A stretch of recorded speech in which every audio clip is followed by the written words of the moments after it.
90 రోజుల కోర్సు పూర్తి చేస్తే చాలు 100% ప్లేస్మెంట్ సపోర్ట్ తో సాఫ్ట్వేర్ జాబ్ మీ సొంత. వెంటనే కోడ్ జ్ఞాన్ డెస్టినేషన్ ని సంప్రదించండి. నమస్తే మహాగారు. నమస్తే ఉషా. చాలామంది ఆడపిల్లలకి ఓవర్ బ్లీడింగ్ అతిపెద్ద సమస్య.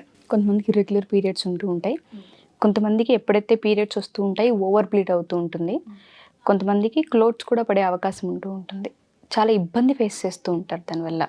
అంటే ఏ ఇంపాక్ట్ వల్ల ఇవి మనం ఫేస్ చేస్తాము అంటారు? ఫుడ్లో ఎటువంటి చేంజెస్ తీసుకురావాల్సిన అవసరం ఉంటుంది అంటారు? ఎవరైతే ఈ ప్రాబ్లంతో ఇబ్బంది పడుతూ ఉన్నారో మెడికల్ పరంగా అయితే ట్రీట్మెంట్ తీసుకుంటూనే ఉంటారు, అయినా అది ఎక్కడ మనకు కనిపించదు, దానికంటే ఫుల్ స్టాప్ ఉండదు.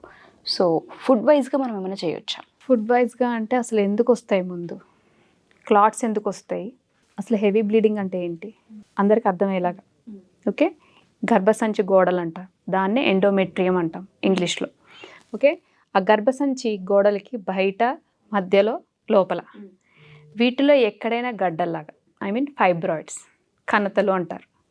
ఆ ఫైబ్రాయిడ్స్ ఉండడం వల్ల కానీ, లేకపోతే ఇటువంటి ఇరెగ్యులర్ పీరియడ్స్ ఉన్న వాళ్ళకి హార్మోనల్ డిస్టర్బెన్స్ ఉంటుంది.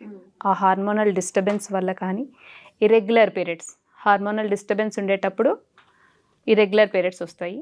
ఇంకొకటి ఏంటంటే, ఇప్పుడు నీకు ఏదైతే చెప్పానో అబ్నార్మాలిటీ అంటే స్ట్రక్చరల్ అబ్నార్మాలిటీ, అంటే లోపల ఏవైనా కణతలు లాంటివి ఫైబ్రాయిడ్స్ ఉండడం వల్ల కానీ ఇవి క్లాట్స్ అనేవి వస్తాయి.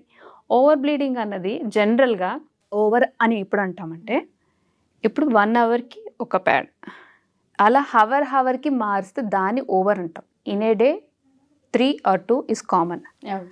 దీన్ని క్యాల్కులేట్ చేయలేం. జనరల్ మెజర్మెంట్, జనరల్గా మాట్లాడేది ఏంటంటే it's like A 2 to 3 tablespoons or 35 to 40 ml. దీనికి మించి అయితే ఓవర్ అయితే దానికి రూట్ కాజ్, ఇప్పుడు ఓవర్ అవుతుంది ప్రతి మంత్ అవ్వదు, ఒక మంత్ ఇలా అయితే ఇంకొక మంత్ ఇంకోలా అవుతుంది. అది దానికి పర్టికులర్గా కొలమానం అంటే ఏం పెట్టుకోలేం దానికి. ఇన్ కేస్ జనరల్గా అప్పటికి ఓవర్గా అయిపోతుందంటే దానికి టాబ్లెట్స్ దొరికితే తీసుకుంటాం.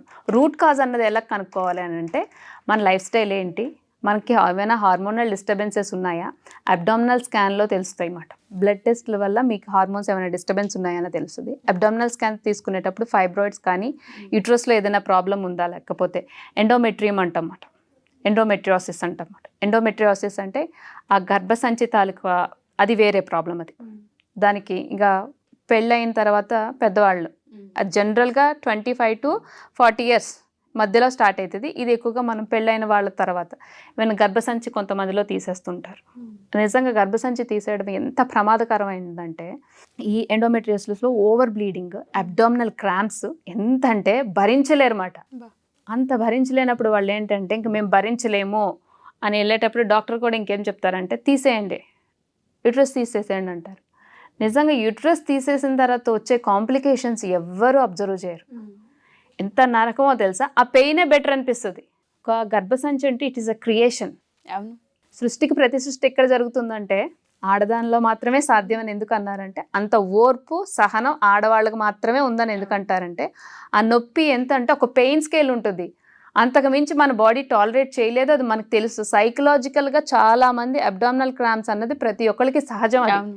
బట్ ఒక స్కేల్ వరకే ఉంటుంది అది. It is a psychological pain first. ఆ సైకలాజికల్, ఎస్ నేను టాలరేట్ చేయగలను. ఒక పెయిన్ క్రాస్ అయిపోయిన ప్రతి మంత్ ఫేస్ చేస్తున్నామంటే, ఓకే నేను రూట్ కాజ్, నా ఎమోషనల్ స్టేట్ ఏంటి, నా లైఫ్ స్టైల్ ఏంటి, నేను ఎక్కడ ఎక్కువ స్ట్రెస్ తీసుకుంటున్నాను, వీటిల్లో చేంజ్ చేసుకుని అప్పుడు కూడా నేను ప్రాబ్లమ్ని అధిగమించలేకపోతున్నా అంటే then you opt for something else. ఈ గర్భసంచి ఈ కింద నుంచి మనకి ఏదైతే ఎనర్జీ ఫ్లో అవ్వాలో అదంతా బ్యాలెన్స్ చేసేది ఓన్లీ యూట్రస్ మాత్రమే చేస్తుంది. అది ఓకే. మెనోపాజ్ తర్వాత మనుషులు వెయిట్ పుట్ ఆన్ అయిపోతారు. ఎందుకంటే మీకు బాడీ బ్యాలెన్సింగ్ అన్నది, బాడీ ఎనర్జీ డిస్ట్రిబ్యూషన్ అన్నది సరిగ్గా జరగదు. అండ్ హోలిస్టికల్గా మాట్లాడితే ఈ గడ్డలు, ఓవర్ బ్లీడింగ్ ఎందుకు వస్తాయంటే, ఒక గర్భసంచిలో ఏ రకమైన కణితులు కానీ ఏమైనా రావాలి అని అంటే సంవత్సరం పడుతుంది. అంటే ఈ లోపల అంటే మీ ఎమోషనల్ స్టేట్ ఎలా ఉంది, మీ స్ట్రెస్ ఎలా ఉంది. ఎప్పుడైనా మనిషికి శారీరక ఇబ్బంది వచ్చిందంటే ఫస్ట్ మానసిక ఇబ్బంది ఉందని అర్థం. మీ మానసిక స్థితి ఎలా ఉందన్నది ఫస్ట్ గమనించాలి. మీ స్ట్రెస్, ఇవి ఏదైతే గర్భసంచిలో లేయర్స్ అని చెప్పాను, ఎండోమెట్రియం లేయర్స్, అవి క్రాస్ అయ్యే కొద్దీ మీ స్ట్రెస్ అంటే మీ ఎమోషన్స్ క్రాస్ అయ్యే కొద్దీ అవి కూడా లేయర్ టు లేయర్ ఇంపాక్ట్ అయ్యి అవి గడ్డల కింద. బా ఎందుకు అంటే అంత ఎమోషనల్కి ఆడవాళ్ళు చాలా సెన్సిటివ్. ఏ చిన్న విషయాన్ని కూడా మగవాళ్ళు తీసుకున్నంత ఈజీగా ఆడవాళ్ళు తీసుకోలేరు. ఓవర్గా థింక్ చేస్తాము. అంటే మేబీ ఈవెన్ వేసుకునే సారీ అవ్వచ్చు, వేసుకునే డ్రెస్ అవ్వచ్చు, మనం పిల్లలు కట్టే బాక్స్ అవ్వచ్చు, లేకపోతే బయట అనేవాళ్ళు మాటలు, అది జోవియల్గా తీసుకున్న ఒక్కొక్కళ్ళ మనస్తత్వం ఒక్కొక్కలా ఉంటుంది. మేబీ ఆ స్ట్రెస్ ఫ్యాక్టర్ కూడా మెయిన్ రీజన్. కొంతమందికి అందరితో పంచుకునే అలవాటు ఉంటుంది, కొంతమందికి ఎవరికి చెప్పుకునే అలవాటు ఉండదు. సో లోపల కుమిలిపోయే అవకాశం ఎక్కువ ఉంటుంది. ఇట్ ఈస్ నాట్ అబౌట్ కెరియరా లేకపోతే లైఫ్ స్టైలా రిలేషన్ అన్నది కాదు. ప్రతి దాంట్లోనే ఇబ్బందులు ఉంటాయి, బట్ ఎవరితో షేర్ చేసుకోరు. అది ఎమోషనల్గా లోపలగా కుంగిపోయి కొంతమందికి అయితే చిరాకు, ఫెమినిజం అంటేనే చిరాకు, ఆడతనం అంటేనే చిరాకు. అస్సలు ఎందురా బాబు మగాళ్ళ ప్యాంట్ వేసుకున్న అలా బయటకు ఎందుకు తిరగకూడదు అన్న అమ్మాయిలు చాలామంది ఉంటారు. అది కూడా ఇరెగ్యులర్ పీరియడ్స్ ఓవర్ బ్లీడింగ్కి కారణం అవుతుంది. ఇంకొకటి, ఈ గర్భసంచి తీసేసిన తర్వాత కాంప్లికేషన్స్ ఎంత అంటాయంటే చెప్పాను కదా, ఓవర్ వెయిట్. కొంతమంది బిఫోర్ ద మ్యారేజ్ కూడా తీసేసుకునే వాళ్ళు చాలామంది ఉన్నారు. జనరల్గా డాక్టర్స్ ఎవరు సజెస్ట్ చేయరు, ఎందుకంటే మ్యాక్సిమమ్ పెయిన్ని రిలీవ్ చేయడానికి వాళ్ళు ఆల్టర్నేటివ్సే ఎత్తుక్కుంటారు.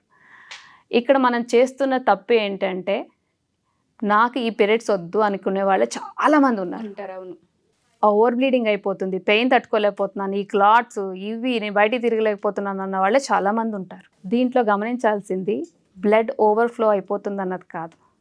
నిజంగా ఓవర్ఫ్లో అవ్వడం అంటే మీ హెచ్బి లెవెల్స్ చెక్ చేసుకునేటప్పుడు మీ హెచ్బి లెవెల్స్ ఎప్పుడు చెక్ చేసుకోకూడదు, ఐరన్ లెవెల్ చెక్ చేసుకోవాలి ఫస్ట్.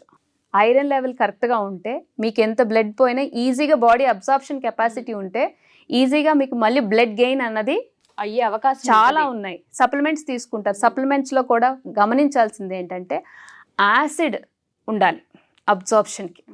యాసిడ్ అంటే మీరు ఇప్పుడు ఏవైనా ఫ్రూట్స్ తీసుకుంటున్నారు, ఈవెన్ దానిమ్మ తీసుకుంటారు, బీట్రూట్ తీసుకుంటారు, వీటన్నిటితో పాటు నిమ్మ జాతికి చెందినవి కంపల్సరీ తీసుకోవాలి. వైటమిన్ సి బ్లడ్ సప్లిమెంట్ తీసుకోగానే సరిపోదు, అది బాడీకి అబ్జర్వ్ అవుతుందా లేదా అన్నది కూడా మనం గమనించుకోవాలి. అది గమనించాలంటే హెచ్బి లెవెల్స్ కన్నా ముందు మీ ఐరన్ లెవెల్స్ ఎలా ఉన్నాయి, ఎప్పుడైతే బ్లడ్ టెస్ట్లకి ఇస్తున్నామో ఐరన్ లెవెల్స్ కూడా చెక్ చేయించుకోగలితే, మీ ఐరన్ లెవెల్స్ కరెక్ట్గా ఉంటే బ్లడ్ ఎంత పోయినా మీకు ఫెటిగ్ అయిపోవడం, నీరసం వచ్చేయడము, అనీజీగా ఉండడము ఇలాంటివి ఏమీ ఉండదు. అండ్ ప్రెగ్నెన్సీ కాంప్లికేషన్స్ కూడా ఉండవు. ఫస్ట్ మనం చెక్ చేసుకోవాల్సింది ఐరన్ లెవెల్స్.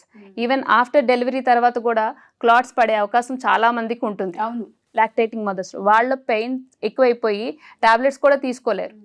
ఎప్పుడైతే ఆఫ్టర్ డెలివరీ ఫుల్ క్లెన్జింగ్ అన్నది యూట్రస్లో జరగదో ఆ పెయిన్ అన్నది క్యారీ చేస్తూనే ఉంటారు. అందుకని పథ్యం పెడతారంటారు. సో వాటిలో ఏం వాడతారు, ఎక్కువగా వాడేది టర్మరిక్ వాడతారు, సొంటి జింజర్ వాడతారు, డ్రై జింజర్ వాడతారు. ఇవన్నీ ఏమిటంటే క్లెన్జింగ్ మాట లోపల. బట్ అవేవో మనం అపోహల్లా చూస్తాము, ఏదో పెద్ద భూతద్దంలో. బట్ క్లెన్జింగ్ అన్నది ఇంపార్టెంట్. మన లైఫ్ స్టైల్, మన తినే ఫుడ్, మన ఎమోషన్ స్టేట్ ఇన్ని డిపెండ్ అయి ఉంటాయి అని ఎవరు ఆలోచించరు. ఓవర్ బ్లీడింగ్ నాకు ఇలా అయిపోతుంది అలా, ఫస్ట్ సైకలాజికల్గా స్ట్రాంగ్ ఉండాలి. ఓకే, ఈ రెండింటిని ఐరన్ పోతుంది అంటే హెచ్బి చెక్ చేయించుకునే ముందు మీరు ఐరన్ లెవెల్స్ చెక్ చేయించుకోండి. అండ్ సైమల్టేనియస్కి B12 అన్నది ప్రతి ఒక్కళ్ళ తక్కువ ఉంటుంది, ఇది కూడా చూసుకోవాలి.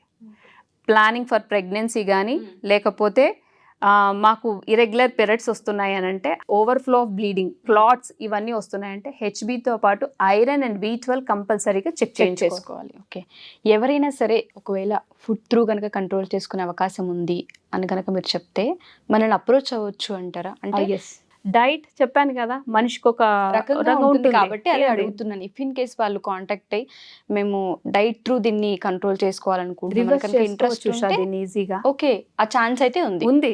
సో ఎవరైనా సరే మహాగారు చెప్పిన విధంగా ఆ ప్రాబ్లం ఎవరైతే ఫేస్ చేస్తూ ఉంటుంటారో, మెడికల్ పరంగా మేము అన్నీ ట్రై చేసాం బట్ ఇది ఎక్కడా ఆగట్లేదని మీకు కనుక అనిపించుంటే డైట్ త్రూ కూడా కంట్రోల్ చేసుకోవచ్చు, రివర్స్ చేయొచ్చు అని చెప్తున్నారు.